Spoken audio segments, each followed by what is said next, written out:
महाराष्ट्रामध्ये मे महिन्यापासून पाऊस चालू आहे। अनेक शेतकऱ्याच्या ह्या सप्टेंबर महिन्यातल्या पावसामध्ये भूम असेल, परांडा असेल, कळंब असेल, धाराशिव असेल, नदीकाठच्या लोकांची जमिनी चाटून गेले। त्या काही घरांनी एवढं पाणी गेलं की त्यांचं अन्नधान्य असेल, जनावर असेल, एकही जनावर त्यांचं शिल्लक राहिलेलं नाही।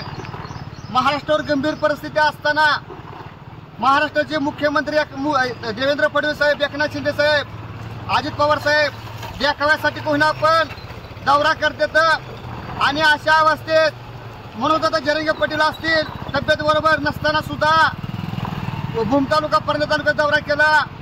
धाराशिवचे खासदार रात्री 2 वाजता पाण्यात उतरून लोकांचा जीव वाचवितात आणि ह्याच जिल्ह्याचे जिल्हाधिकारी रात्री एवढी परिस्थिती वाईट असताना सुद्धा ते गाणं पण म्हणतात आणि डान्स पण करतात। माझा आवाज मुख्यमंत्र्यांपर्यंत जाणार नाही किंवा माझ्या निवेदनानं मुख्यमंत्री त्यांच्यावर कारवाई करणार नाही हे मला माहिती आहे। म्हणून मी आतापर्यंत शेतकऱ्यांसाठी आपलं आयुष्य ज्या भाई उद्धवराव पाटलांनी खर्च केलं त्या उद्धवराव पाटलांच्या पुतळ्यापाशी जाऊन मी उद्धवराव पाटलांना निवेदन देतोय की अशा बेजबाबदार कलेक्टरवर शासन कारवाई करणार आहे का साहेब? माझा आवाज शासनापर्यंत जाणार नाही, पण तुमच्या माध्यमातून तो आवाज जावा। मी 1 तारखेपर्यंत वाट बघतोय।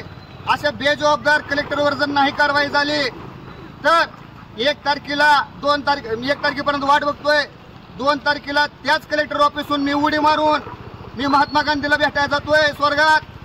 साहेब, तुम्ही इंग्रज घालून ही लोक पुढे आणली राजकीय मंडळी आणि ह्या राजकीय मंडळीमध्ये ही जे घमेटखोर अधिकारी आहेत, बेजबाबदार अधिकारी आहेत, त्यांच्यावर कारवाई करणार का? मी महात्मा गांधीला सुद्धा जाब विचाराया स्वर्गामध्ये 2 ऑक्टोबरला जातोय।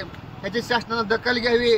जर कलेक्टरवर कारवाई नाही झाली तर 2 तारखेला मी आत्महत्या करणार आणि ह्याला सर्व जबाबदार शासन राहील, याची दखल घेण्यात यावी।